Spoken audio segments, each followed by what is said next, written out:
Oh, what's going on, everybody? Welcome to episode 1202 of Flow Wrestling Radio, live from Austin, Texas on a Monday. Another great weekend of wrestling, another great week in front of us for wrestling. To the very right, Andrew Spey.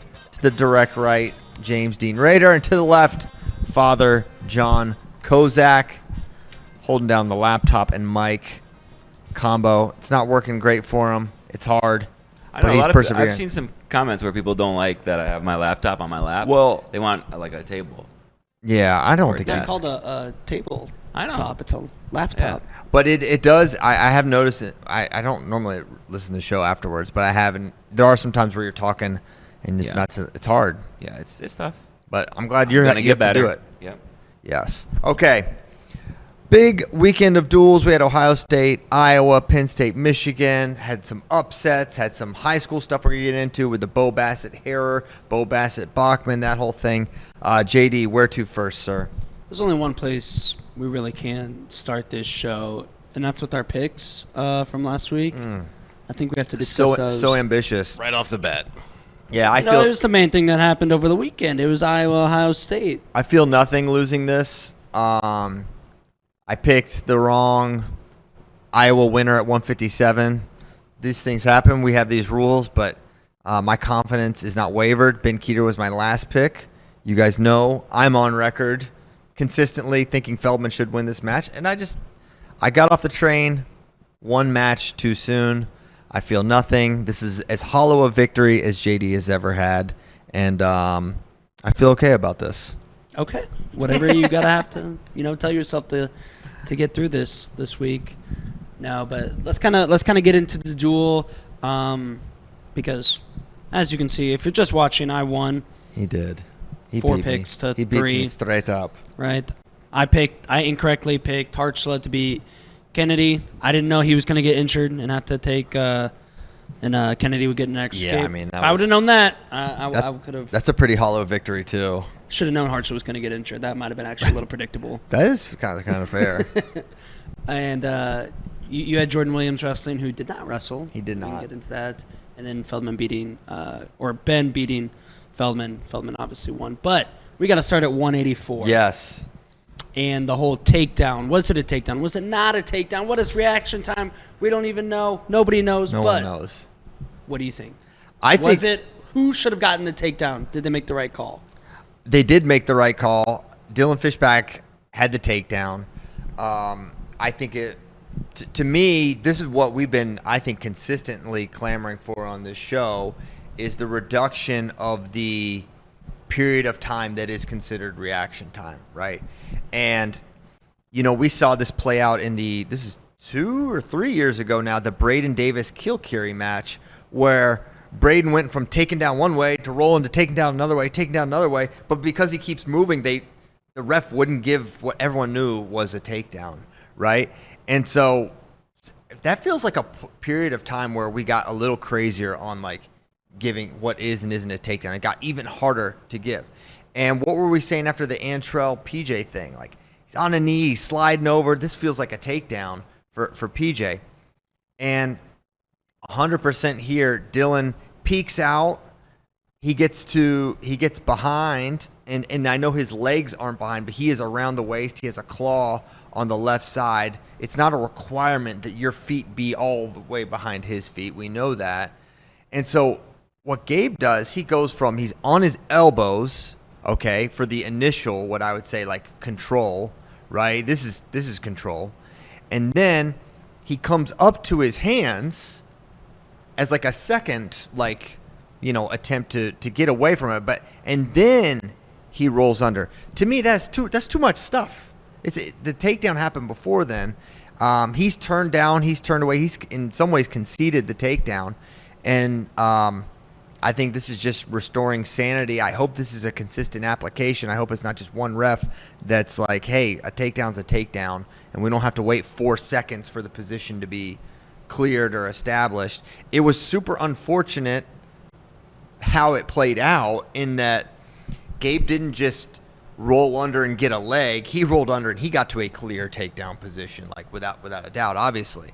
So that is unfortunate that he has this awesome moment and it's just kind of poof, gone, you lose. That's not good. But I will also say this. The refs are encouraged in situations like that, let it play out, make the call, and then sort of, especially in like an overtime situation, and then sort it out afterwards. Is that right? Is that the way it should be done? I don't know. I don't think that's ideal, but I think it's good because, you know, if Fishback didn't have control and you give the 3, anything Gabe does afterwards wouldn't count for anything. So I think this is exactly how the officials are instructed to call this sequence, and I think this is a takedown for Dylan Fishback. But I'm curious what you guys think. Well, I thought it was too because Gabe has to kind of reset when he gets taken down, like with his left leg that Fishback wasn't behind. Yes, and you can see he like kind of tries to kick first to come over, and then it didn't quite work, and he had to redo it again, like right away. When he goes down to his elbow, he's just kind of tries to, and then he has to reset, and then he gets his roll. So that's why if he would have that first attempt at the roll, if he would have gone through, I would say that's reaction time. Yeah. Like that was touch, boom, he went. But because Fishback secured it for a second, Gabe tried, didn't quite get it, then had to re-go, and that's when he got it. That's why I thought takedown Fishback. Yeah. My thing is I want it to be a takedown. Like I think this should be a takedown. But what I've seen this year is they've allowed similar situations to be called reaction time. Yeah. And so it's like, man, I don't like that. I don't like the fact that we don't really know like what each ref is going to call reaction time and what each ref isn't. And that's where, for me, it's like I don't know if it should have been called a takedown because of what we've seen elsewhere. The consistency. Yeah, the consistency factor. And I don't disagree with that at all, and I don't disagree with saying, hey, Gabe reacted. Those were reactions. Those were wrestling moves. They're just happened so fast, and that is kind of the inherent tension of folk style when it's about control. And the only time somebody had firm control in that, okay, this wasn't going to turn into future scrambles, was when Fishback, or when Gabe finished the sequence and Fishback was kind of like flat on the mat. But I think you have a definition of takedown, and it was met, and there was a reaction time. So I think the right call was made, and I also get waiting for a sequence to finish before you call it, because if you, like you said, if you call it in the middle, then it's, you know. So yeah, it's just guys react really fast these days. I feel like we're in like the traveling era for, you know how in the NBA like any little thing used to be a travel, and now they're literally just running with the ball like a running back and then shooting. It's like now it's like this with takedowns. It's like it used to be like, all right, this is a takedown, obviously. Now it's like, well, let's let them go a little bit. I don't like it. I think points should be easier to get, not harder. Every other sports league, you know, tries to incentivize scoring, and I feel like it's not even that we're incentivizing. We're going the other way. The rules are making it tougher. And I think one thing I've learned is I've like, you know, gone from just a high school coach that just yells at officials to actually just talking to them and hearing it, is how, like, I think in our minds, we want there to be like some officials overlord that is able to drill down the exact verbiage and the exact circumstances for every little thing, and it's so far from that, and that's probably a very utopian even thought. But it's so much on the individual ref. It is totally their own. You hear so much when I'm calling a match, what I see, what I look for. It's like, well, why is it what you look for? Like, ideally, it's like it's just this or it's that. And I think wrestling's probably the reality is wrestling's probably one of those sports where like you're probably not gonna ever fully get it, because it's in some ways wrestling's infinite and it can span. There's so much stuff can happen that you can't legislate for. So, anyways, this is a trickier part of wrestling, but I think they got this one right. You feel bad for Gabe, right? It's a guy you want to root for, and he comes so close back-to-back weeks, but it's like, dude, get a takedown on your own. Yeah, for sure. I mean, he just kind of waits and then rolls pretty much.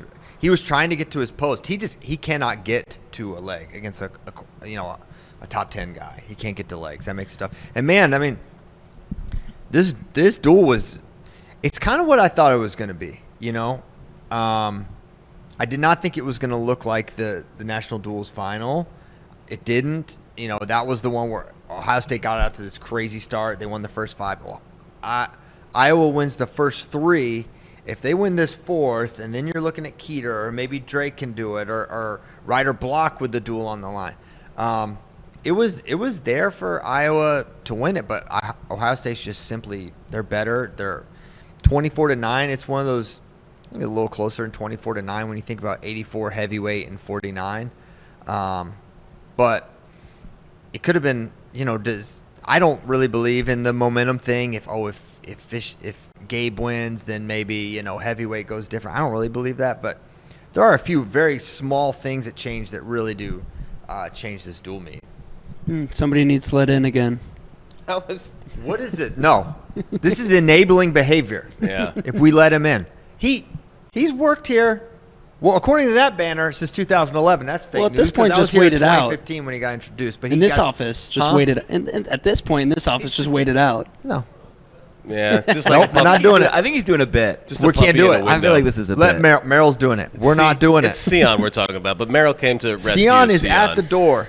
He has worked here since 2015, 11 years. He can't get in the door. And he's not responsible enough to ask for a badge so he can get in the building he works in. It's unbelievable. We're not addressing it. Oh, he's staring me down. I might be in trouble after this. I'm going to have to hire security. I've never got this look from Sion before. You're going to get a lot of street peas out there. Yeah, no, I'm just kidding. We would have let him in eventually. But We wouldn't let him starve to death in that little vestibule. yes. Anyway. All right. Hey, what a difference the starting weight makes. Yeah. With the way the matchups are, starting at 125, Ohio State goes on this big streak, but then when you start at 157, it's a little different. Yeah, if you started at 25, Ohio State won the first 4 matches, right? So there's not a lot to glean from Kennedy and Harchla. No, I do think at 65, I don't know if Burden's going to be the guy, but I would not be surprised if he ends up being the starter over Patty. Just reading between the lines there. Brody Sampson against Luke Giaga, it's not a competitive match. At this Did his point. job.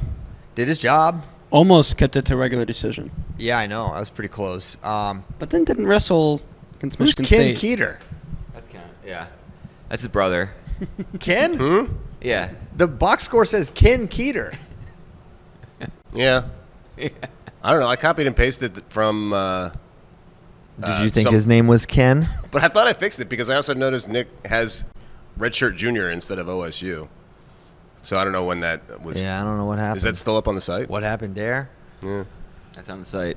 So, yeah, Feldman one takedown, and that was it. There's not a lot of offense in this match. Buzakis match. Let's talk about that one a little bit. Bam Bam. Comes out. He bam-bams. He Bam Bams. Is able to get to over-under. Throws Dean Pete to his back. 7 points. But did not score an offensive point the rest of the match. It was – I thought this was like the first – well, other than he lost to Brendan McCrone. I don't know what you think teammate lost. This is the first time I'm like, okay, that's – I've seen this from Nick before in some certain situations. A little weird in the feel sometimes. The one sequence that I think surprised me the most in this match was Nick shoots this double leg. He's behind the elbows, his head's up, and he somehow – like, it looks like the easiest double leg finish ever. And Dean forces him down to a single leg, and he can't finish it. It felt like a position we've seen Buzakis finish all year long that he couldn't finish here. And I don't know what it was. I think it kind of goes back to what we were saying about Dean is, like, I think he is one of the few guys who in the physical standpoint, clearly he hasn't been able to beat him yet, but that's one area where he can challenge Nick After the first 30 seconds. after the first 30 seconds. Yeah, the first 30 seconds, you should just run and give up 2 stall points. He's too Dude, and he went right into over-under. Like, immediately. locked his hands.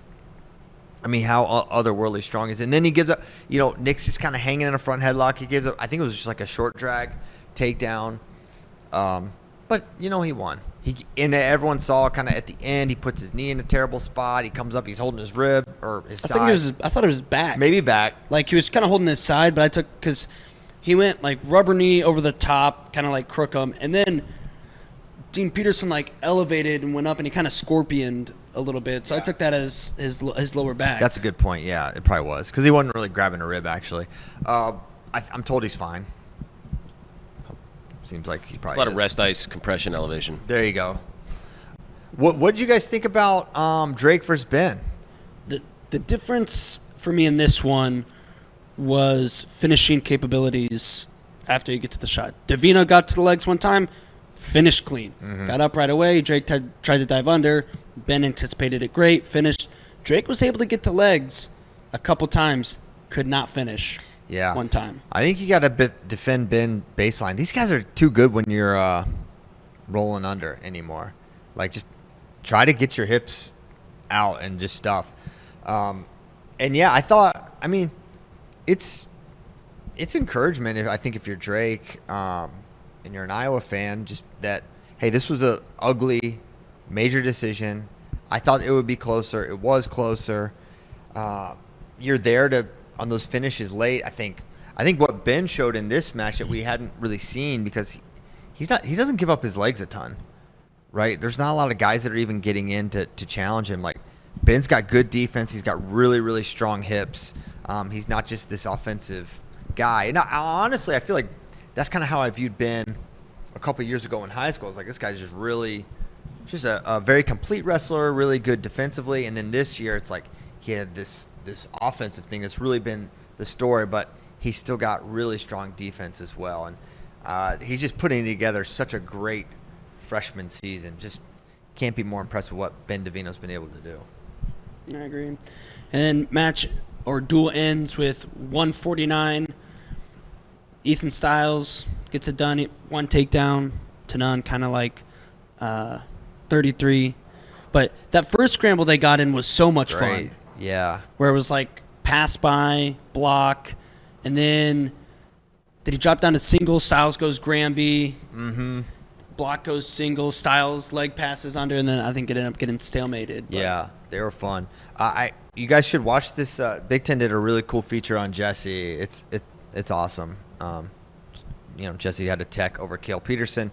We'll see who Iowa ultimately goes with. They have a couple duels yet to go. Whether it's Nasir or Cale, whether it's, is 57 up in the air with Jordan and Victor Voinovich. And Voinovich is they're both NCAA qualifiers. They have like the exact same credentials.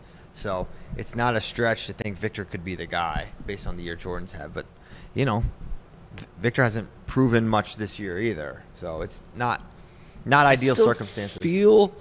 Maybe this is incorrect, but I still feel like Williams has that higher ceiling. Yeah, I agree. I agree with that. But you can't disagree with that. I just think just pure results, that's been true. But yeah, ultimately maybe staring at the same result no matter what you choose. But yeah, this is a great duel. I enjoyed it. Yeah. How does it make you feel going into this weekend, Ohio State, Penn State? That's 2 weeks. Isn't it? No. That's this It's week? Friday. It's Yeah, Friday. Spade's giving too, or State's giving too. Yeah. We're going to stake it I don't out. know why in my mind that was in 2 weeks. Preview it it's 'cause hardcore. Ohio State. Okay. Valentine's Day. Oh my gosh. We'll preview it hardcore on Thursday. Preview but is so hard. Just kind of, Ohio State's performance here, how does it make you feel like they stack up? Man, everything's got to go right, including the return of Brandon Cannon, right? I think it's... Did this give you more or less... Do you think now Ohio State has more or less of a shot, or the exact same that you did prior to the Iowa match? I feel like Big Ten's is Ohio State's chance to beat Penn State. If I had to pick one of the three, Nationals, dual, or Big Tens, I would pick Big Tens.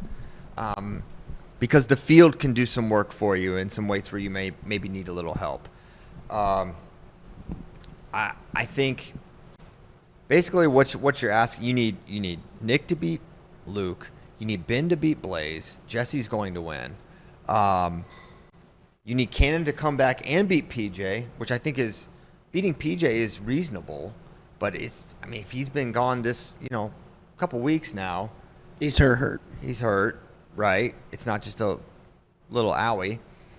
And then, man, the bonus point tsunami you have to avoid at 65, maybe not 74. I mean, that shouldn't be bonus, but 97. Oh, that's potential bonus. You need heavyweight. You need something like you need Fishback to beat Rocco, and you need Nick to win, and you need that's a lot. That's a lot of things to happen that I'm not sure are gonna happen, but it'll be the most challenged Penn State will have been this year. I think that's without a doubt. I think some of their on an individual level. 25 and 33 to me. I just think those are the matches of the highest importance. Like maybe as important individual matches we've seen all year. Nick Bouzakis versus Luke Lillidahl and Ben Davino versus Marcus Blaze. It is unbelievable.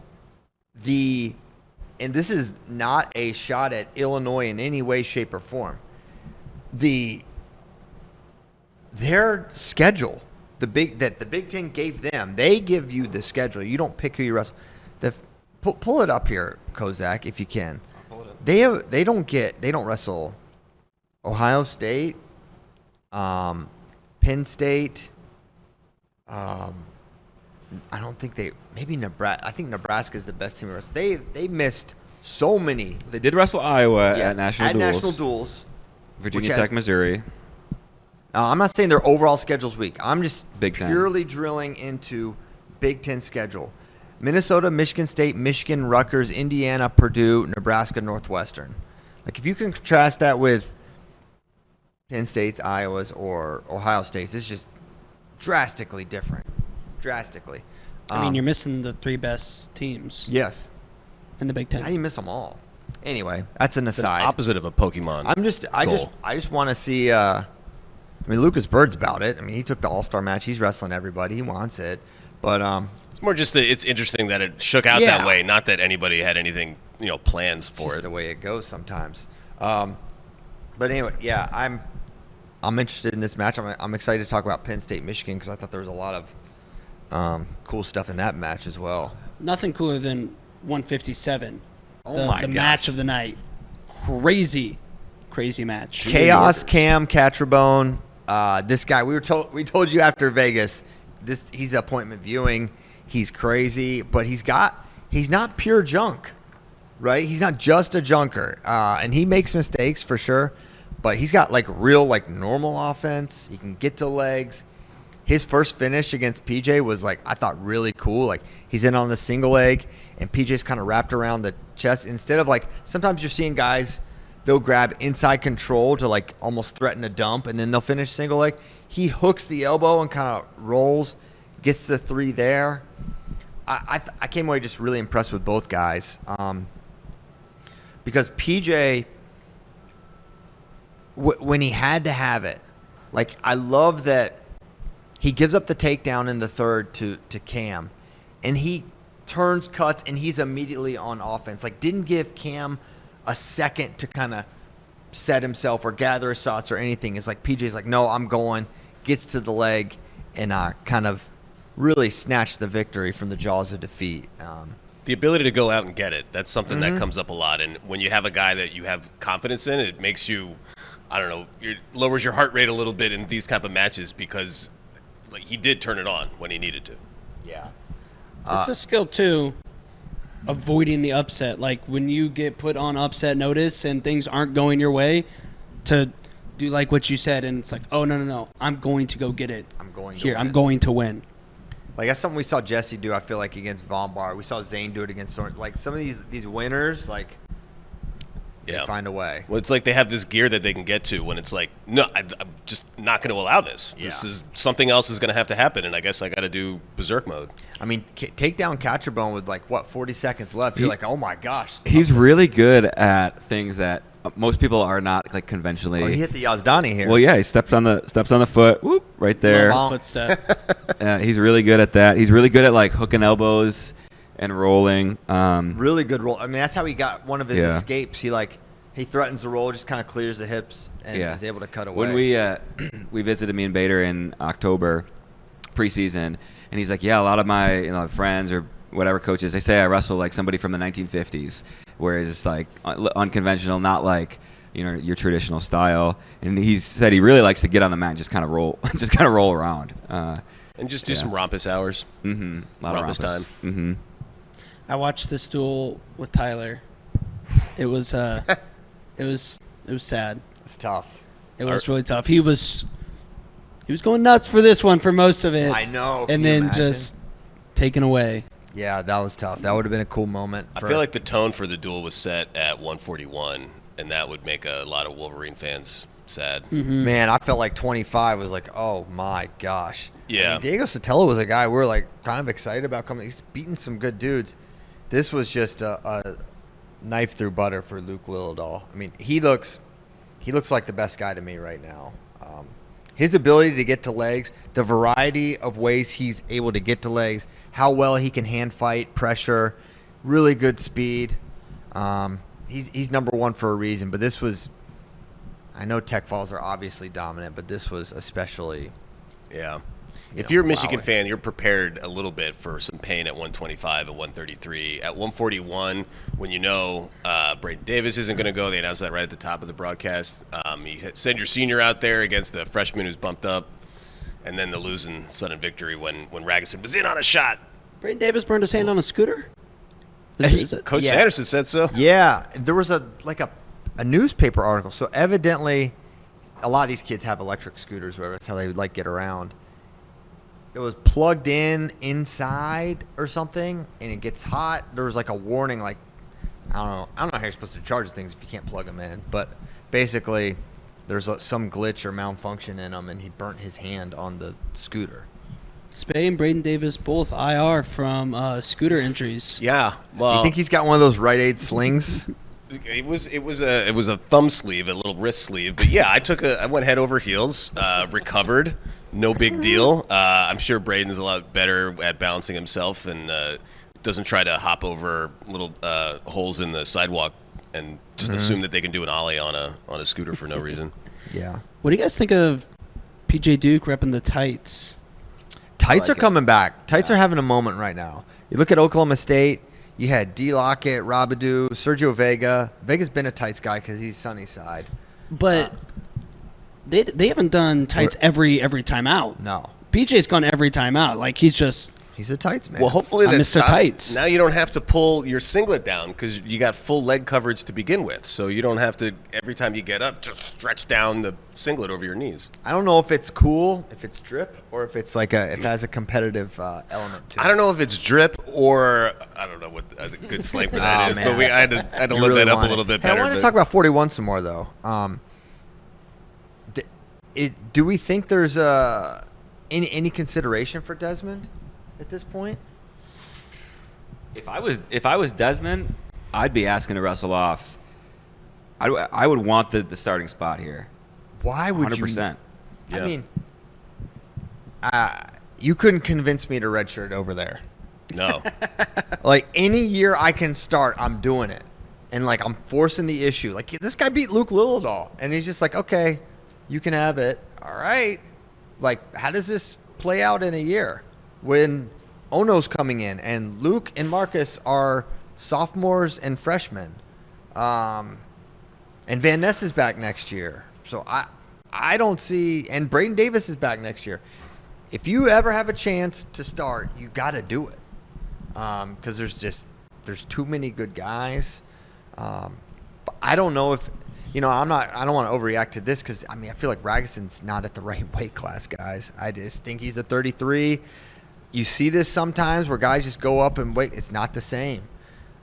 Nasir, Jordan, Dylan, Stevan Micic. It happens. Jet Strickenberger. I know these are just random names, but these are guys that are just not the same guy when they're up a weight. And I think that's the case for Dylan. I think Dylan. How do you look at the year Dylan had 2 years ago at 33 and not be like, man, that guy, he was right there to make the final? He kind of got hosed a little bit against Dayton Fix, if we're being honest, in the national semifinals, right? He was right there. I don't see him having that kind of season at 41. Now he's coming off an injury. How much is that? I don't know, but it feels like he was better at 33. He was better at 33. There's no debate. You can't argue with the results and what you saw out there, especially late in the match. I mean, both guys were exhausted at the end there, but I didn't think Nate was. I thought Dylan showed desperation, looking for that pinch headlock in sudden victory. I thought that was kind of an all or nothing scenario, and Nate, peeked out of it and got to it. A great match though. Great match. Not taking anything away from either guy. Gadi Ali was able to stop the shutout at heavyweight, beats Mirasola, one takedown. Yeah. He rode Cole, which we thought would be a potential path for Tay. And then it was a weird takedown to me because it seemed like at minimum, Cole should have been able to sprawl and get his legs back on that shot. But he started running behind before he had cleared the arm off his leg and just gave Tay just as easy a takedown as you can get at this level, at the heavyweight level. He got a little excited. But I think he just thought something was there that wasn't. He starts running, but his legs underneath. So, nice win for Tay. Tay's strung two nice wins together, in his way. I'll say, Bo versus Levi. Man, they had an amazing scramble to get it started.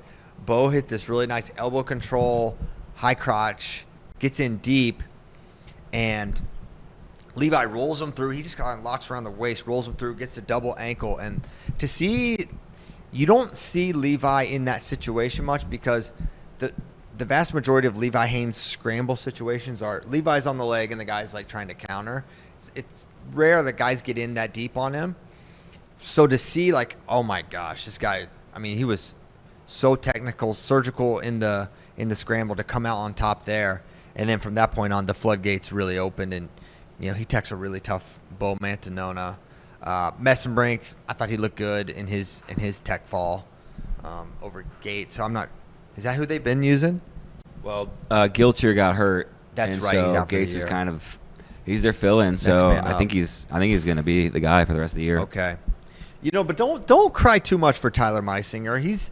Because his San Clemente brethren, Sam Darnold, is now a Super Bowl champion quarterback. He's had to get away from the Jets and the Carolina Panthers clutches to achieve Vikings? true great. And the Vikings just blew it. I know. Whoops. Vikings fans watching him win a Super Bowl. Oh, that's brutal. Year. And then you got J.J. McCarthy there. That's got to be conflicting for Tyler as well. Right. The Michigan I'm sure guy. he cares a lot about football. Yeah. He knows all those names you just said. He could tell He you all definitely about wasn't them. at Target yesterday during the Super Bowl. Dude, he is not a football guy. Tyler is not a football guy. He's a Southern Californian. Yeah, for sure, man. Through and through. 5 tech falls for Penn State. And can you imagine at this level? It's not like Michigan's bad. They're still a good team with some pretty awesome wrestlers. And you got it's weird to see McNeil ranked 17th. Yeah. This is not been good. Michigan definitely not having the year they thought they were going to have coming in. No. It's been rough. It's not over for till the it's Blue. over. That's right. Thank you. All right. I want you were tweeting about this. You said you'd talk about it on the show today. Oh, yeah. I want a Jax Forrest update. Jax Forrest update. Okay. Unofficially, here's what I think's happening. This will be disappointing, so brace yourselves. I don't think Jax is going to wrestle Virginia Tech. I don't think he's wrestling Aaron Seidel. I think he's going to an open. Mets guy meme. I think he's wrestling at Iowa, and he's going to be the guy, Big 12's NCAAs.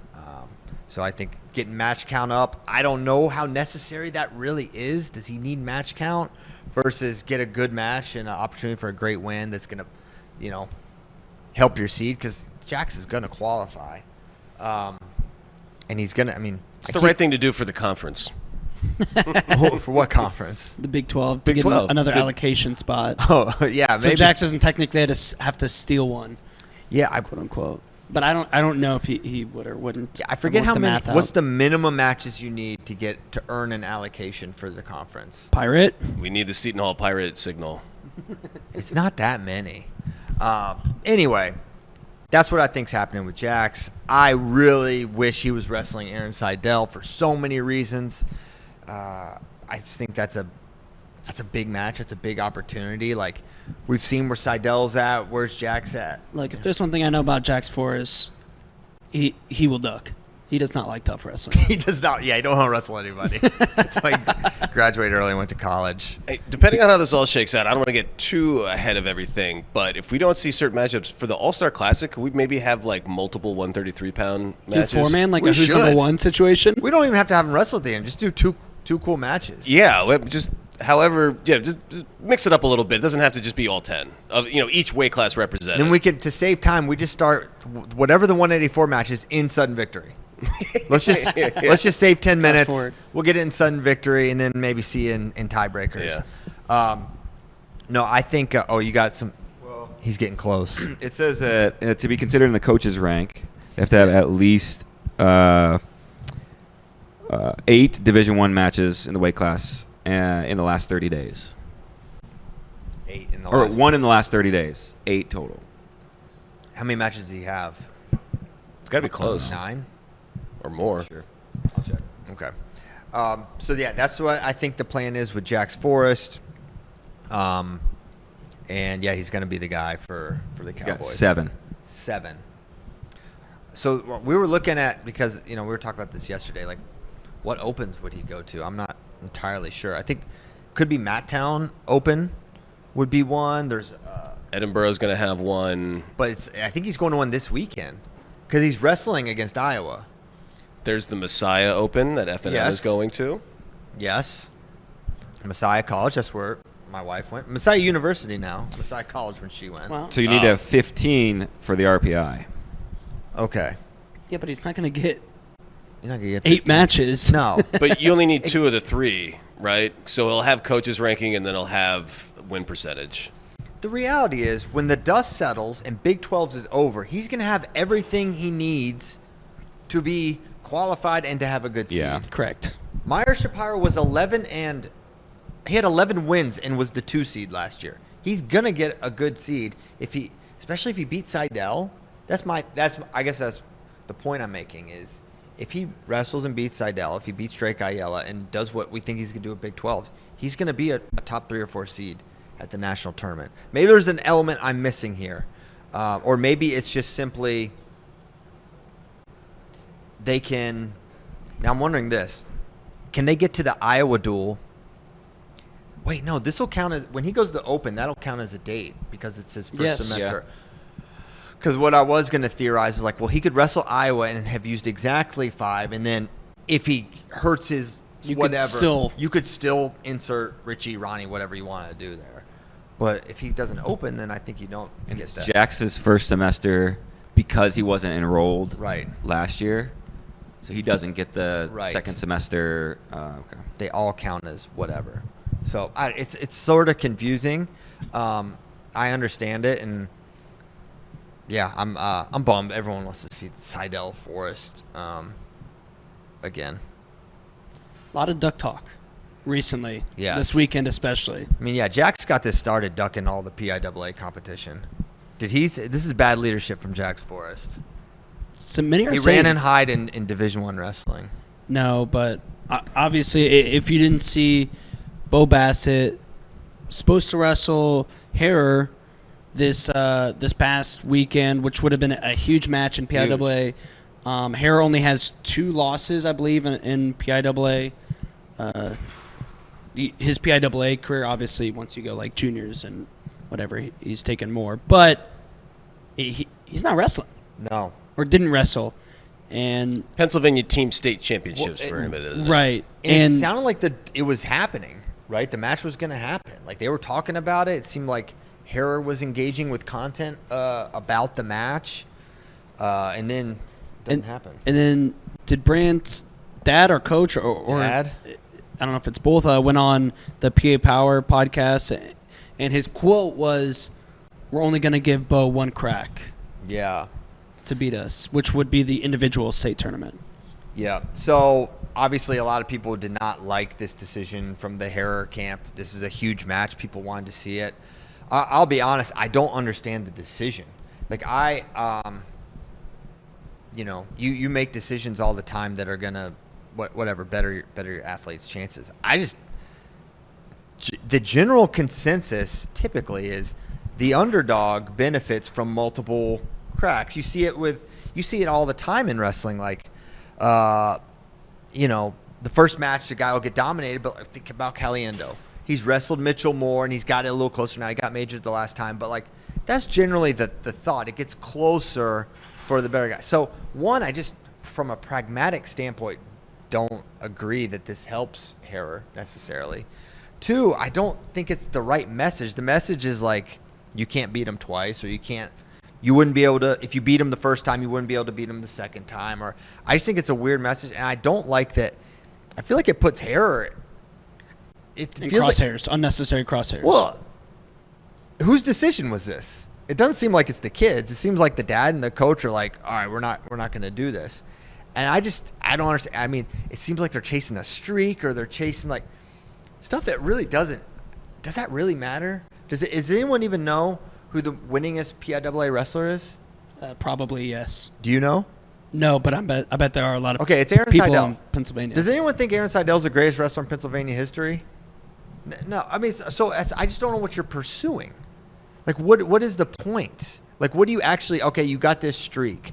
I mean, to me, there's something beyond, right? Like challenging yourself and that. So, I'm not minimizing how hard it is to do that. I'm not minimizing that that's a cool thing to do. But I just don't think I just don't understand the avoiding the match. And to me, it's like for someone like Harer, who is an underdog in this situation, you have two opportunities to beat Bo Bassett. That's only good for you. If you beat him at duels and lose at state championships, you've still proven something. Now the reality is, if Harer somehow beats Bo at PIAA, I guess they'll look like geniuses. I don't think that's how it's going to play out. That's just not what I expect to happen. So I think it's disappointing. I hope that this was Brandt's idea, not the coaches and dad taking him out of the mix, because I think that would be unfortunate if a kid wants to go. It's a high school wrestling match. Let them wrestle. I just don't see the downside. You already know where you're going to college. Like, I don't know. Go beat Bo Bassett. That should be I mean, if you're a high school wrestler, that's basically one of the coolest things you can do is beat this guy. And he's there. You get the opportunity to wrestle the best guy, and you don't do it. Conversely, you know this is going to be a huge match. You could get your ass beat pretty bad by Bo Bassett if with a lot of people watching. Okay, now who cares? I would care if I was in high school. Well, no. I mean, so you're doing joking. it. Well, no, hold on, listen. So you're just prolonging it to the state championship? Well, what then it happens twice. Well, then what's all this rhetoric about you get one crack and we're going to beat it at the state tournament? That doesn't. I know. Obviously, they didn't wrestle him because they're like protecting Brandt from getting embarrassed in front of thousands of viewers. I don't think that's what they're doing. I don't think they're worried about getting. I know. I just said they're not. Oh, well, isn't that what you said? I'm just saying. I wouldn't want to. Would you want to wrestle Bo Bassett in front of thousands and thousands of people? You're not Brandt Harer. I know. He's elite. We're talking about the elite. Joe Bachman just wrestled him really tough. Like, Bo Bassett can be beaten. Correct. Okay? Bo Bassett can lose matches. Anyone can be beaten. Bo is, as high level as a high school wrestler, he's up there, guys. One of the greats. But I just think it's really cool how this is what Pennsylvania wrestling is. Like, at that level, you have all these guys going D1. You have all these high school records that I'm oblivious to. I never learned any of them, even growing up in New Jersey. But a lot of people in Pennsylvania are going to have some knowledge of it. And I'm not taking away from anything that you are talking about, CP. I don't disagree with your points. I'm just saying, like, hey, let's appreciate PIAA wrestling is at a different level. Well, and I think maybe the devil's advocate, and I'm with you, Christian, where it's like, just wrestle him. I think Harer is more scrambly. He's really good on top. So I think if you can make a case for him, it's like, okay, that feel the first time you feel it, like finishing on him might be trickier than the second time. We do say that sometimes about certain guys. And if you're really tough on top and you got some tricks on top, you hit him one time, you get one. Maybe that's the strategy side of things. If you're really like, getting was into this Cam Catcherbone's time to beat PJ Duke? Just because of his little tricks that he has, maybe. Like, will the next time Cam Catcherbone wrestles PJ Duke, will it be closer? Well, and we saw it with Catcherbone with Cardenas. Like the first time it was really crazy, and then the second time they wrestled, he kind of took him out. So that could be the counter argument. I just think but you don't tell your wrestler that, and you basically just told him in front of everyone, listen, you're a gadget guy. Your only way is the first time. That's basically what you're saying. That's what you're saying about the kid. I don't think that's limiting what it'd be blow to the morale. Yeah, you're basically saying, you could never do this twice, and if you do it the first time, he's gonna figure you out. That means your game is game plannable and can be, I don't know. It's just a weird message to me. Yeah. So I wish the match happened. It'd have been cool, but now even more hype going into the individual state tournament around. You say that, but okay, Bo Bassett and Bachman are going to be in this weight. So is he even going to get to Bo? Are we going to get this match? Is it going to be in the... So he's got his hands full just to get to him. And they all have their hands... I mean, Bo Bassett has his hands full. He got ridden out in the third period. I mean, how many times have you seen that? I haven't seen that since Jackson Joy did it to him. Jackson Joy, second-ranked guy, and also Bo was winning that match too. He won that match. But I thought Bachman's really good. His defense is good. He's a really smart wrestler.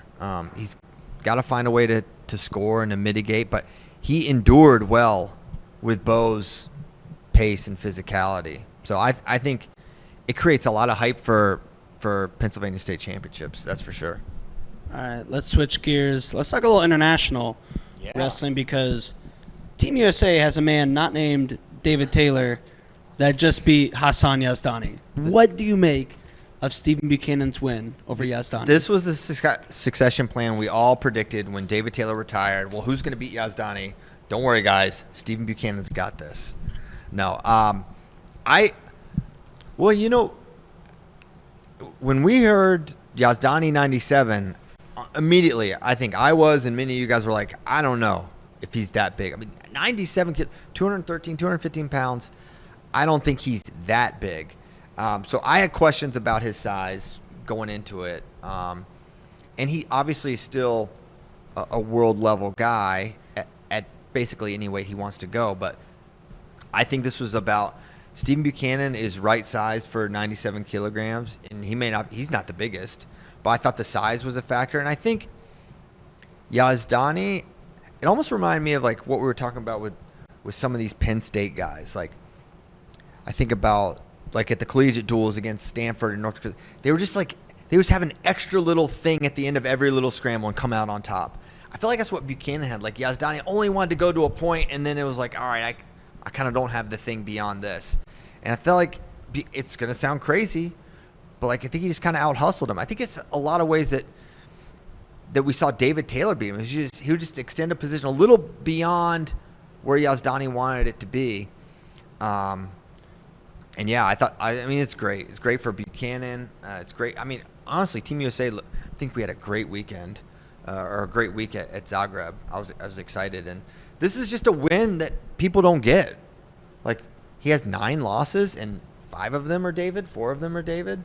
And he's only the second American to beat him. This is dependent on what Buchanan goes and does, but, you know, with Kyle Snyder, maybe Aaron Brooks in your weight, if he never goes on to make a team, like this could be the Blaze Cabell's Gadisov. Yeah. Was it Gadisov or Gatsov? It was Gadisov. Gadisov, that's what I thought. Gadisov was also retired and kind of... Well, what I was going to say is I agree with you, Christian, but to me, like in terms of Buchanan out-hustled him a little bit, to me, it was a little bit of not right weight for Yazdani. It was more of Father Time's getting to Yazdani, because he was still able to push Buchanan all around the mat, but then it was like he's kind of wrestling like an old man. Like Buchanan just kind of beat him in wrestling stuff. He hit him with a switch when he shot. You know, he launched him for the 4 too. But it was like Yazdani didn't want to like wrestle. I think he's only 31 though, right? Yazdani, yeah. Yeah, I mean wrestling years. Iranian years. Iranian wrestling years. years. I mean, obviously he's been got injured, and to me it was just like, Buchanan wrestling, but it was like Yazdani. He was slow, right? Yeah. Like I don't think it was I think he's just getting to the end. Yazdani, he did beat. He wrestled in Iran in December, and he beat Galej there, which Galej is like a legit 97. He's the guy who almost beat Kyle Snyder a couple years back. So, I mean, but at the same Is that time, the 21 Worlds I think guy? so. Yeah, that was crazy. Yazdani, I mean, he was having to work way harder to get to his step outs, you know, working through his underhooks. Even against some of his like preliminary matches, you could tell like he doesn't have the same horsepower that he had. He's up a weight. He's had plenty of wear and tear, a lot of miles. But he went back. He's still a underhook merchant, and he had it working for a little bit. But I think credit to Buchanan, he weathered that storm. He made Yazdani work extra hard to get that extra, health bar down. And then he hit a variety of attacks and moves where it was just impressive to see. He was, Yazdani's got a lot of tricks, and Buchanan was ready for him. The shoulder, that can be a really tough injury to come back from. With the surgery he had, doesn't always go great. We'll see. It's his first, It is crazy. So he lost to Ramazanov in the Olympic finals. But before that, his last loss to somebody not named David Taylor was from 2016. 74 kilograms. Yeah, Sabalov. Yeah. In 2016. Yeah. 10 years. So he lost to... And that was when he was moving up to 74. Yeah. He lost to Gazi Magomedov, Sabalov, and then a bunch of David Taylors, and then Stephen Buchanan and Ramazanov. And generational. He's a talent. Yeah. Those guys are Olympic. David and Ramazanov are Olympic champs. I don't.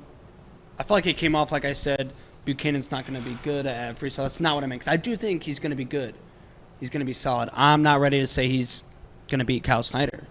Though it is more or less what I was alluding to. But this wasn't just stock down Yazdani for me. This was also it does put that storyline out there too. If Buchanan continues to perform well, I think he's wrestling Matrishvili at RAF, which that's a world medalist.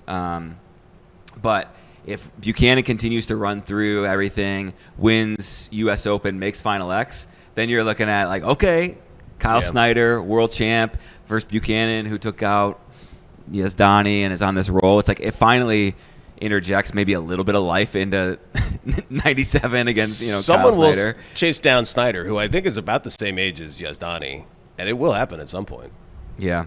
He looks as good as ever, but Snyder's not 31. He might be close to it. He might be 30. How old is Kyle?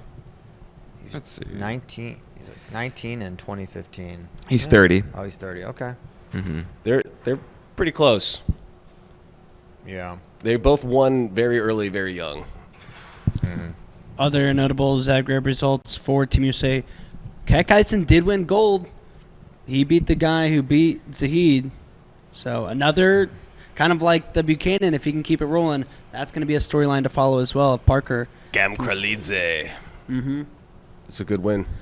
Caleb Henson won bronze, beat the GOAT, Musakayev, who, despite losing, continues to be the GOAT. Yeah. Just, he doesn't. His body doesn't care. Yeah, no, just whatever is like, I'm ready for a smoke break in between the periods. I liked how you could tell, when Musakayev gets beat on when he gasses or whatever, you can see he gets a little frustrated. You can tell he doesn't really respect as much if you just beat him by breathing more air than him or whatever. After the match, it was like, all right, Caleb got me. Henson he showed some nice moves. Well, it's funny. Caleb clubbed him kind of hard, and he was like, really, bro? Kind of like, why are you trying?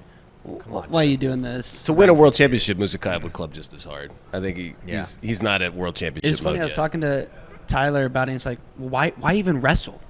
Like, you clearly don't put What's this he gonna emphasis do? on. But I'm like, I bet it's still just fun for him. The Hungarian. This is what we want. We want guys to compete. The And Hungarian it's like, Wrestling yeah, Federation needs to get their money's worth. right. If he's Maybe going to collect the he'd get salary. paid. Hamity looked good. He won silver. I mean, frickin' Evan Wick had that match. I thought it was over.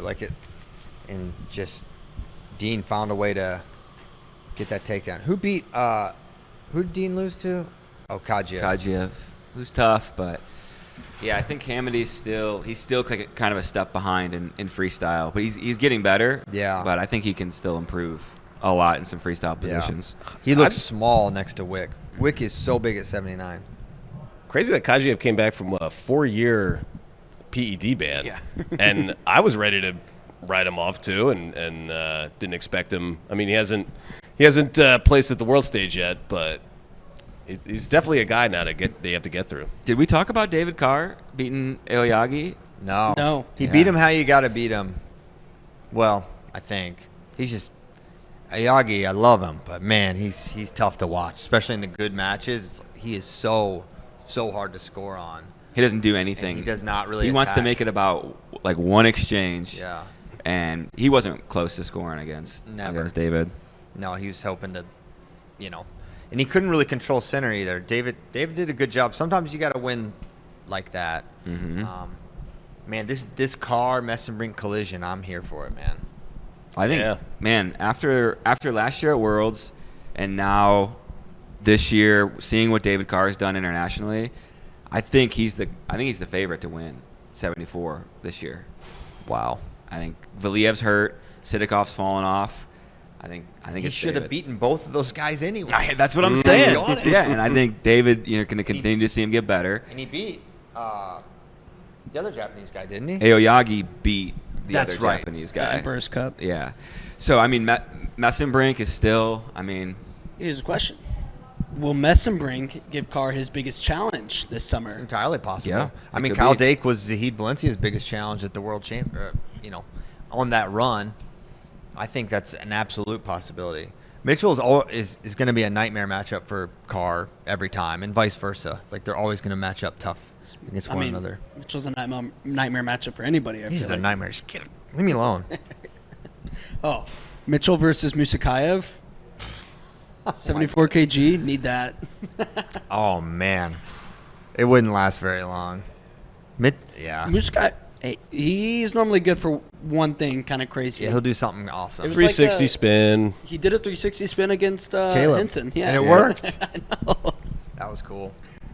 He also did his little scoot from all fours, where he just zips on the mat. Oh, yeah. A little Yeah. weird little teleport. Jump in. Yeah. His pounce. Other Trent Hidley won silver, but he kind of won gold. He beat the Iranian in the round robin, but then forfeited it to him in the finals. It's a weird It's a probably bracket weird structure when you got 7 at UWW. You have a group of 3, a group of 4, and then the top 2 make the semis, so you could see the same guy twice. Yeah, and the Iranians, I mean, he wrestled this bracket, the 3 guys that he wrestled, Azimi, Romani, and then Mike Mock, who I'm sure there's familiarity there. But, like, those are 3 wars. Azimi, he's the guy that beat Josh Barr, kind of crunched up his ribs there. So that's a legit win. And then Romani, so this is Iran's number 2 and 3 at 92 kilograms. Who they think will be the guy for this year? Well, there's still the guy Gazimpur? that. Or no, he's 86. he was 86. I think it was FRLsubmissions. Firuzpur. Last year at Worlds. So there's those 3. All of them are, could make the team. Romani was U20 world champ. It was up big. It was 8-0. Yeah, he's tough. He was U20 It's world classic champ Trent, though. at 79. He's the guy who beat Will Henkel. So, okay, yeah. Yeah, Wow, he got a lot bigger. You got Babalu somewhere in there as well, right? Or is yeah, he's okay. he, okay. Not on this guy's not on this tier. Mike Mock actually had a closer match with Trent than Dustin Plott. Dustin Plott Plott beat him twice. 6-1. I know. Yeah. Mike Mock went overseas to wrestle Americans 3 times. Yeah, that's always it. Always happens.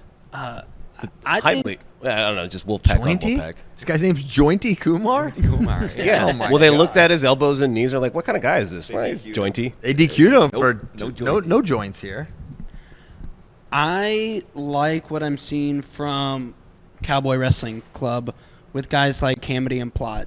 They're not going to come that close to making teams this year, probably, or maybe not in their careers. Hamity might. But you've seen improvement from both of those guys, I feel like, from the time they got out of college to where they're at now, which you don't see a lot with guys who are not immediately vying to make teams, I feel like, out of college. Like, a lot of times it's like, all right, I'm this guy, and then it kind of fades away. Yeah. Right? Well, Hamity didn't get his red shirt. I mean, he was like the first guy. He was in that class where you didn't get 2021, and then he just went 1, 2, 3, 4, no extra years. So he's, maybe a little hungrier than someone that's on their 7th year or post-grad. That's true. True. Wyatt, I mean, I thought he looked good up until his finals loss where he got pinned. Shripov's good. I thought it looked like good Wyatt here. I like his trajectory. I think he can beat that guy. Just he's got that big long frame. It's almost like Tajudinov shaped and what he can do and lock around crotches. I thought he looked kind of small compared to.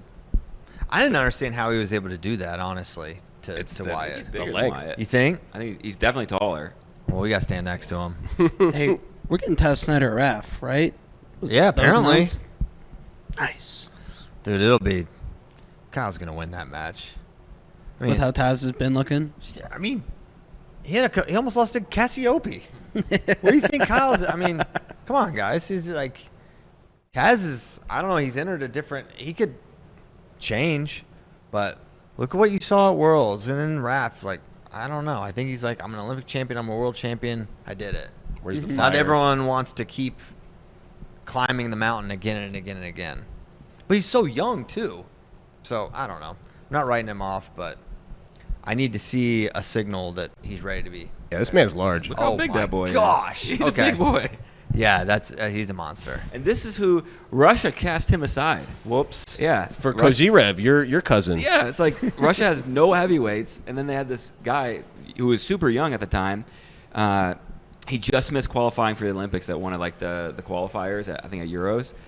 And so then they sent another guy to the Olympics after they qualified, and then he transferred out. So whoops. Joke's on you, that Russia. That one's got a sting. Russia hasn't had a good heavyweight since Makov. Yeah. Who? I mean, Gatsalov maybe had a year after that. He went gold and then bronze. Gatsalov did. I can't remember the years, when though. He bumped up. That was 13? 13 and Makov was 14. 15, right? And then Makov was 15. Makov was cheating the whole time. So was Gatsalov, probably, unfortunately. Yeah, well, who also The tested whole positive. time. only the times they got caught. All the other times they haven't got caught yet. But we have to Gatsalov assume. also got caught, too. That's what I mean. Yeah, I thought I said that, but yeah. Yeah. Well, Makov, yeah, because they both cheated. Because it's Russia. That's what they do. So that's their last system. clean heavyweight? Oh, yeah. File not found. Hey, shout out Everest Leidecker on the women's team. Yes. Brought home gold. Only gold medal from the women's. They won a bunch of other bronze and silvers, but Everest Leidecker, I'm excited to see what she does. same. She's awesome. Big She fan. beat 2 world medalists. The girl from India that she beat, Antam, is a 2-time world bronze and who won bronze last year. And then the Zasina, she was like, I think 2017 world bronze. So Leidecker, she made the Final X finals, or she made Final X last year. As a high schooler. As like, what, 17-year-old? Yeah. And so I feel like she's the next. And for America, it's like, man, we need somebody in the lightweights. Yes. Because we're pretty good up top for women's freestyle, but You need some depth there, too. Mhm. Although what this results page doesn't have is that she was actually silver in a Madness competition that was won by my son. Oh, really? Yeah, the OGs League. Yeah, Caleb first, Everest Leidecker second. She entered it as well. Yes. All right. And so Caleb won a pair of He's got transitive now Greg, over Antam. I know. he's been chasing that win down. Now he got a signed pair of Greg Jones West Virginia headgear. that's awesome. Oh, that's a good one. Everest that's really Leidecker, good. You could trade that to Bracky for something really nice, one of his prized possessions. Oh yeah. Everest Leidecker, she's getting into the content game. She's covering women's freestyle on her like TikTok, Instagram pages. And what my favorite part about her content is that when she's wrestling, she won't say herself. She'll say, "And Everest Leidecker took gold." No way. Which I think that's Staying objective. I like that. It's journalistic integrity. It's cool. All right, before we get to questions, some quick. Did we hit all the college stuff? Was there anything? No, I was gonna say.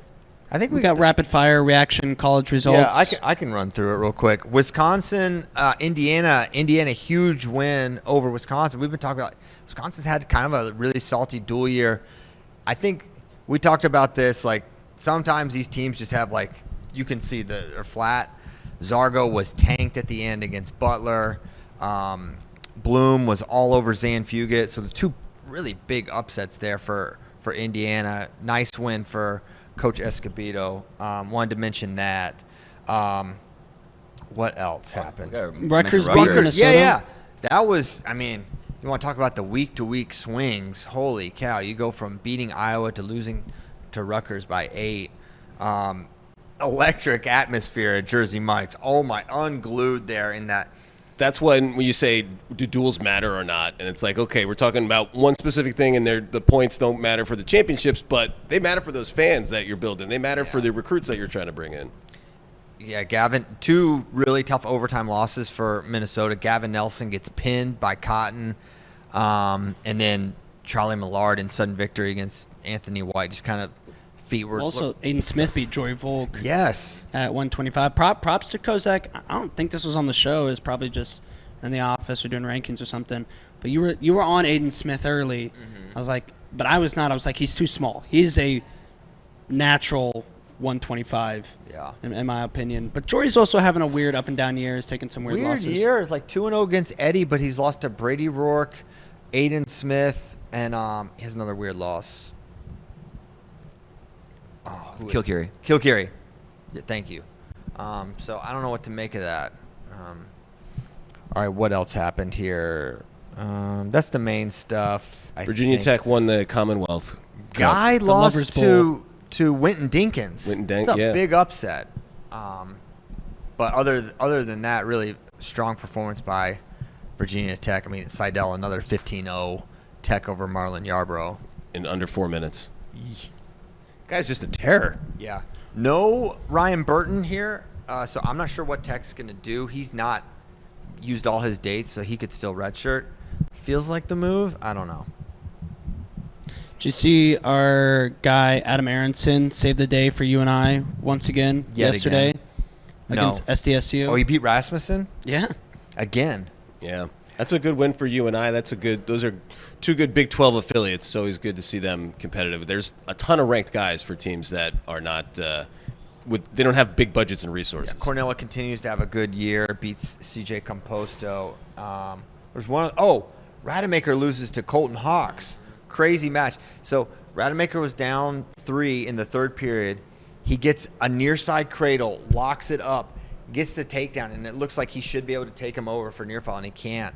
And then in overtime, he looked tired. A lot of these guys are looking tired in these matches. It's just that time of year where you're not quite ready to peak for conferences, and you've been doing a lot of training. So that's what that looked like to me. But Arizona State beats Oregon State in a nice win. Yeah, tough loss for the Beavers, and also tough loss for Rodemaker because Hawks has not been great he was this year. 3-6, I think, coming into this match. Oh, he was 3-6 Mafia? He was in the Mafia. And the Hawks lost to DJ Parker, and Oklahoma beat Arizona State. So that was it typified how Arizona State's whole weekend went. It was highs and then lows.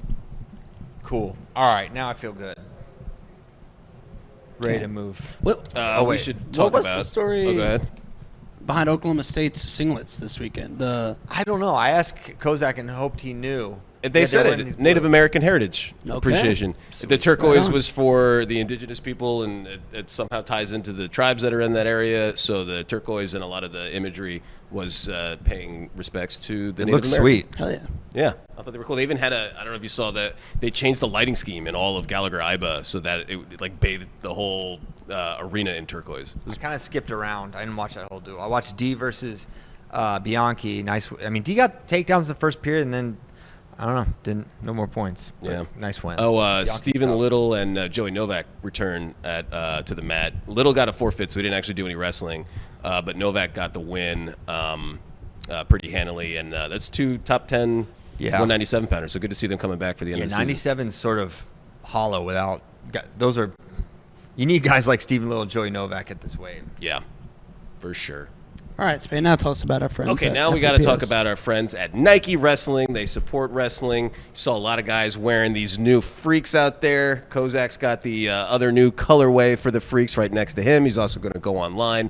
AthletePS.com is where you go to pick up these sweet-looking new freaks. They're back. You can also get the Inflict Force. Saw a lot of guys wrestling out there on the scene in the Inflicts as well. Go pick them up. AthletePS.com. Look Please. sharp on the mat, get some quality gear on your feet, and get ready for the postseason. Let's do it. Thank you, Nike Wrestling. All right, is it question time? Good. Question You time. want to do it? Appreciate it. Yeah, I sent these in the worthless Super Bowl was drawing to a sad Oh. conclusion. I'm like, all right, I'm not going to wait. What's so barely super even- about that bowl anyway? We Yeah. barely even talked about it. That's how bad it was. Yeah, normally we'd like, oh, this was just brutal. It's like it almost could have been good, and then Drake May just like basically punted Yeah. to Seattle. So But we watched it. Okay. we watched it. James Biskins. How can we get reaction time removed? You can't move on. No reaction time in freestyle. Okay. We Sorry, can't get sorry. it removed? Sorry, Jim. No, I don't think so. I think we can. Maybe we start one of those petitions online. Change.org. Mhm. Is that still up? Yeah. We'll get one going. All right. We'll look into it. AZ Wrestling fan, would you be in favor of a 3-point takedown in freestyle? Make a takedown worth a little more than exposure. Might need to raise tech to 12 to 15. Also make leg lace max 1 turn.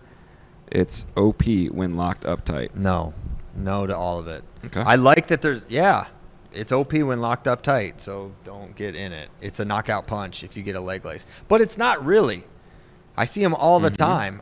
Do you know how many leg laces I see that don't end the match? It's more often than not when someone gets a lace, does not end in a tech fall. I saw someone get in a leg lace and then thinking, all right, it's over for him, and then he pinned the guy that was trying to leg lace him. Don't talk about that one. I'm not trying to dig up old wounds. I'm just saying there's. man. Why'd you do that? That was Anyway, messed up. I think the scoring in freestyle appropriately awards the skill demonstrated. Perfect. I like it. I think in Greco we can make some changes. First point, done. That's the match. You did First, it. you get a takedown, you get it. Yeah, that's it. Yep. You win. Moving on. I like that. I mean, it's good to think about those changes, but I agree. I'm not Yeah. advocating for any changes. I like 10-point tech. Yeah. I don't hate the idea of 3-point takedown in freestyle. I don't know if I like it I love the two. It's already 5 takedowns. I think a and you takedown win. and a turn should be worth the exact same. in folk style too. Well, They kind of are because they sort 2, of 3, are. 4. but I just mean in freestyle. I think a takedown worth the same as exposure. I think that's fair. It used to be good. a takedown was worth 1 and exposure was worth. Yeah. Exposure I was think 2. the only change you'd make in freestyle is simplifying criteria. Agreed. First point scored. First point or last point, whatever it is. I I'd think make it it's- first point. Makes but it better. Yeah. All right. Next question from take either. Josh at Big ZZ. We've seen guys like Dake and David Taylor become very successful internationally in freestyle, but not necessarily immediately. Who are some guys you wish would have stuck it out, continued on the freestyle circuit? I would have liked to see more of Nolf. Certainly. Also say they kind of were somewhat successful right away, just not in terms of making teams, but like, I mean, Dake was going right with Jordan Burroughs. He beat Jaden Cox in 2016, beat David Taylor in 2016. Dake had a Obviously, win they over- reached new heights. Like, David went on to become best pound for pound in the world, but it's not like they were like. But David Not was taking, Steph and like stuff. you think domestically, but David was taking losses overseas. He lost at the university games in 13 to Sargouche, and like Sargouche. the next year, Dake beat Sargouche at Urigan, something like that. Something like, I don't know if it was Urigan, but he beat But I him mean, somewhere. they were dudes. And they, Yeah. Yeah, I would have loved to see more Jason Nolf, but I think Ed Ruth was one for me. Like Ed Ruth, if he had just stayed at Penn State, and I You would gotta. Here's the thing, though. In that scenario, Ed Ruth has to stay motivated. I don't know that he entire wasn't time. motivated. I think the issue with Ed was he tried to do MMA. He tried to like balance both. You can't do that. You can't do that. And I think the circumstances, I mean, that wasn't that long ago, but it's long enough ago now. I feel like he would have stayed with it and not gone to MMA and had that temptation like he did after 16. I I think him at 86 could have been a nightmare. He needed more time. He was not a freestyle guy. Coming up through high school, it was a totally different landscape then. Like I think he could have been great, absolutely outstanding. Just a random one. I thought Connor Medbury could have been really good at freestyle if he had stuck with it. There's maybe some other guys. I'd like to see Chenzo. He never really did much, and he's got some good upper body stuff. Yep, Chenzo was good. Trips and stuff. Okay. Ben Askren. Cable Stevenson. All right. Yeah. 2 back-to-back Big ZZ questions. Have PJ's close matches against better guys made you more or less confident he will win NCAAs? I mean, I don't feel. When you win like that, it makes you more confident because it's just that winning quality we talk about. Like, he found a way to win that match. He didn't against Antrell, but I think it does illustrate the broader point of this is a guy from probably quarters on. It's probably in matches. I'd be surprised if they look like the Catcherbone matches, but Catcherbone's unique. Catcherbone's different. But I do think even against a Ty Waters or a Cannon or even a Zerbin, like I think it's going to be within the margins type of matches, quarters on, and I think it's going to be like that for a lot of the 57s. Maybe all of them are going to be in that situation. So it makes picking the winner really, really hard to do. But so I would say neutral. Honestly, I don't feel more or less confident. I felt coming into the year, PJ Duke can win a national title. I feel really similarly about him and about the weight class. Pokes fan 34. What is the percent chance that a freshman wins 133? So that could be Ben, Marcus, Jax, or Seidel. Is it over 50%? So elsewhere it could be Drake, Bird, Frost. Man, I feel like it's over. I feel it's like 65, 70%. Yeah. Because like even if you give Bird the biggest chunk of 30, It's like a field play. yeah, it kind of is. I think there's a really good chance a freshman wins 33. Yes. I forgot about Seidel. Holy cow. And we're going to find out so much in like the next Big 2 Tens. weeks, and then Yeah. Big Tens. It's going to be. It's like it's all accelerating, like rolling downhill to the NCAAs.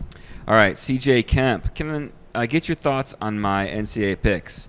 Bouzakis, Davino, Mendez, Joy, Trelli, Mitchell, Levi, Angelo, or Aiden, or Rocco, or Max. Can't decide. All right, thanks. Elam, AJ winning 2-1 the entire way. This guy hates Penn State. This guy loves Ohio. I was gonna say it starts with 3 I mean, it's Buckeyes 49 back picks. to back to back. An Ohio kid too. I think you have a couple Ohio biases. I mean, would not be my pick at 25, 33, 49, 57, 84. You picked them all, so good. 97 or heavyweight. So I don't agree with I like them. his But, pick at 184. Like, listen, picking NCAA champs is so hard. Like, look at last year. Like, I think most people got like 5 right, 6. That's when you know the bracket. So now it's February. It's so hard to do. Like, yeah, I'm not saying I'm going to do better than you at picks, but I'm saying just my personal. I don't agree with most of those. But I love it. You're out on a limb. That's where the fruit is. My picks align with yours at 41, 65, 74. Yeah. You're not And picking one of those 84, four at and 84. And 84, we picked them all. All right, next question. Dominic Montano. Who is the lowest projected seed you think can win a national championship? Zach Ryder is probably around a 10 I'm sorry, I seed like this. is my pick. You liked this. I'm sorry. You I do don't- this every time. You just got to look at the brackets like 33 or 57. I don't know the seeds. That have the most ranked guys that could possibly win. Yeah. Pick right now, unless you truly think there is some dark horse that actually has a shot that you would pick at a weight, but it'd be like, 33, Aaron Seidel is the 7. 7. Yeah. That's where you're gonna pick. Yeah. No. Now will it probably be that? No, it'll probably be a weight like 49 maybe or something. I'm worried about SVN gets Zach upset. Ryder. I think he's hurt Yeah. in a serious way. And I think he's been dealing with it and just kind of being a tough guy, just wrestling. And I guess Braden Thompson and Jersey Rob are off the team now. Yeah, kind of not a good situation there. I mean, Jersey Rob has to transfer to Rutgers, right? yeah, to Shrissel and Jersey Mike's. Or Ryder, or Princeton's doesn't take transfers. Yeah, but Jersey Mike's. Jersey Mike's Arena, Jersey Rob's Mike's Arena. Mm-hmm. All right. Next question from Shocked FRL. Of course, Marcus Blaze has that stellar defense, but if he gives up one late, do we think he can get it back short time against the top guys? I do. We haven't seen him in this situation. He doesn't really allow for it. My mind goes back to U17 trials against Knox, where he had to go get it late. Knox he wrestled him awesome. I think he was winning, and he went and got it. So, I mean, those are kind of like, that's what comes to mind for me. Marcus, like a lot of his teammates, like BJ Duke, he's a winner. Winner. All right. But yeah, I think he probably can. All right. Next question, Joseph Floyd. Is Bono on the hot seat? I don't think at all. Not in the least bit. That's the only reason I liked it. On a cool throne. He's on a cool throne. I think he's doing a fine job. Especially because this year he's got a couple good All-American contenders. If they push through to the podium, top 20 finish almost for sure. Maybe getting close to 15. Like, why? Trend line upwards. Yeah. Right? Yeah. And it's tough when guys are out for a couple of years. I mean, Braxton Amos, that was a top recruit. Everybody was after him, and redshirt, and then not the right weight, all sorts of stuff there. So Yeah. Makes they're things doing tough. fine. All right. Kurt Shevlin. Will this be a one-year stint for AJ at Nebraska? I've wondered that. I don't know. It's like, when you set the over-under for any AJ stint, it's like you're setting it around a year and a half, right? And to me, 1 year makes sense for Nebraska. 2, maybe not, because is Cade Ziola going to wait around a year to and not start? I don't think so. I don't see that happening. So what you have to ask is 26-27 AJ, is that worth 4 years of Cade Ziola? Right? And I don't know the answer to that question. Does he put them over the top to get a trophy? And like AJ, well, we all know what AJ can do, and he can be a national champion. But there's very obviously other elements that he brings to the team that are challenges. the splits, for example. It's like, Did you see the sign that one kid? Coach Snyder hates the splits. They all hate it, but he does it. So I don't know. I think it'd be a good opportunity for like a clean break. Like, thank you for everything. This worked great. Thanks for coming, AJ. AJ, this was great. For the memories. One more year somewhere else. Now, McDaniel could redshirt next year. Yeah, but AJ's not going to go down, do you think? What about Cade? I don't know. Cade can't go down. I think that would be a mistake. I mean, I think that's the path. You redshirt McDaniel, you pull AJ down, and Cade. I mean, he would be right now. Cade would probably be ranked in that 12 to 15 range As a true freshman. As a true freshman, he's gonna get bigger. He has a really nice frame for heavyweight. Next year, he's an All-American contender. AJ's gonna be top 2, 3. At 197 if he can get down. Yeah, JD, didn't you do when you lifted with him? Didn't he say like he could get his body down if it like He said 184. Yeah. he said 184? But he did say he would have to stop lifting, which he doesn't want to do, and he doesn't like the way his body looks. He doesn't like that aesthetic. Doesn't Yes. not the okay? So he wants a He'd be different aesthetic, very but can he skinny, keep the right aesthetic and still lift and make 197? I don't know. I think he likes So maybe heavyweight.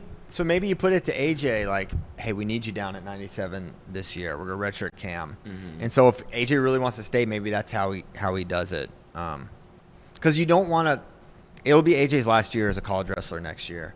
You don't want to sacrifice the time that Cade Ziola needs to spend to get bigger, making him get smaller. If he could even do it, I don't even know. He's so like tall and skinny. I was gonna say, there's a good chance we maybe would have seen it happen.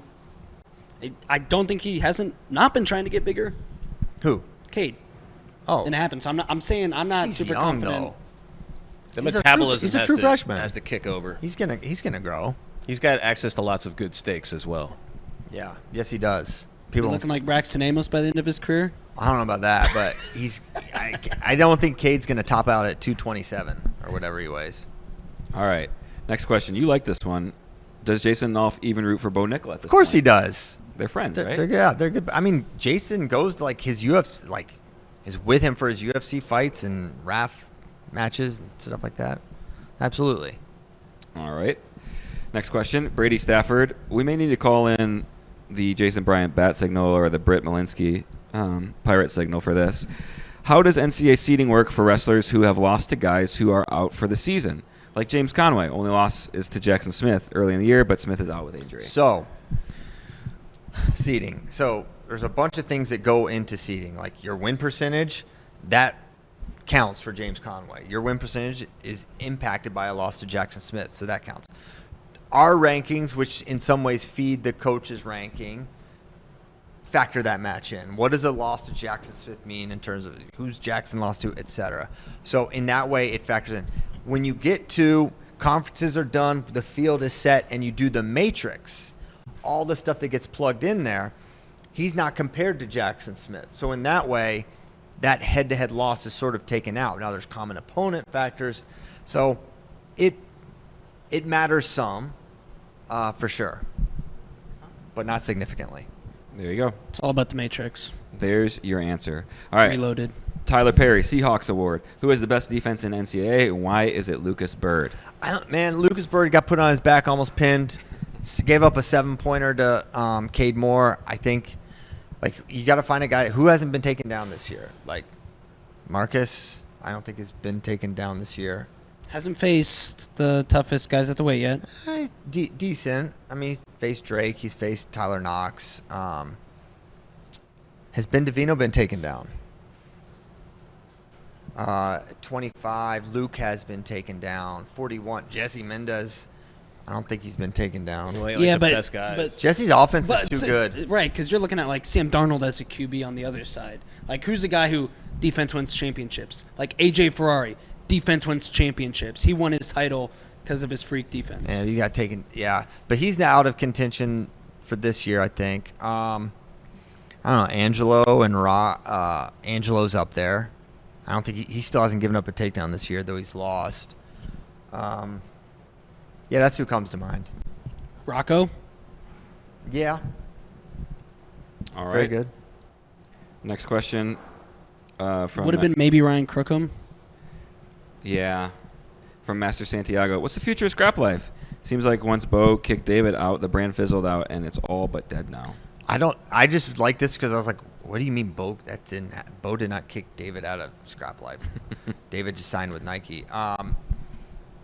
Yeah, I don't know what the future is of Scrap Life, but I only liked it just because the second part was weird. But yeah, I don't know. It does seem sort of weird right now. We'll see. All right. Isaac Dean for defensive MVP. Oh, That's a good one. That's a good one. Okay. I like Isaac Dean. All right, not a Sorry, wrestler. popped in late. Best Bunny.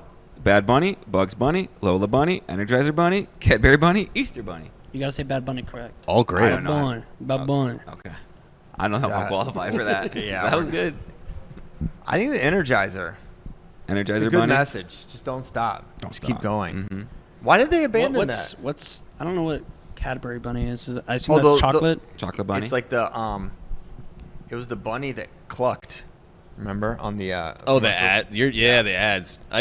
They have the Cadbury Easter egg, which has got that chocolate Goo. with the gooey inside, and then they also just had like a bunny that was just chocolate. I didn't like the Cadbury eggs or bunnies. No, Nah. All right. This is Are our you a fan last of question. The Bad Bunny halftime show. No, I mean, I don't know anything about Bad Bunny, to be honest. I guess I found out. You told me this is a very controversial thing. I mean, the whole thing was in Spanish. I didn't know any of those songs. Like, all right. I had to translate the whole thing for Christian. Yeah. what I thought was Yeah. funny is people It were was like, his accent and this style of rapping means that like most people that speak Spanish that aren't from Puerto Rico also had no idea what he was talking about. Yeah, I don't listen. Yeah, I just listen to English music mostly. So I don't know. It was fun. British. I didn't think it was bad. I didn't think it was like Worthy of all the backlash. well, it was Protest worthy? Just basically, we didn't even hardly have the volume on very much. It was just loud in there. They were playing these games. Our kids were all just playing the whole time. Mm-hmm. But it looked like a fun, wholesome like set. Like like a fun part. They It wasn't put like on a show. It's The hard for me to have a. there've been way like skankier one. I don't like when it gets like overly skanky. Like this is I didn't find it as skanky as like, well, obviously the Janet one, but even like Beyonce, like I don't know, I thought it was fine. Okay. This is our last question because He's worried I'm gonna go somewhere. Greg's got to go for Oh, his, thanks. his morning run. All right. Where do they get some of these announcers for Iowa versus Michigan State? Bless the young lady's Bless her heart. who didn't know Drake Ayala's name. She tried to learn how to pronounce it before the game. Do better, Big Ten and I mean, MSU. Yeah, this the big plus they use students. They give students an opportunity. They don't always know wrestling. Yes, as a wrestling fan, that is not as good as the alternative. Yeah, they got different objectives than we wish they had, but Yeah. they have a program where they teach students how to be broadcasters, and wrestling has to be the guinea pig. But I don't. It has nothing Yeah. to do with like them not wanting to or whatever. They're doing what they want to do. Yeah, exactly. Just train students. Okay. Well, that's it. We got to go. Greg's got to get his run in. Apparently, it's time to. But we'll be back Thursday. Yes. Yes, Thursday, big show breaking down Ohio State, Penn State, and all the other dual meets. Thank you so much for tuning in. We're going to be back then. Everyone have a great Monday, great week in wrestling, and we'll see you next time. Thank you.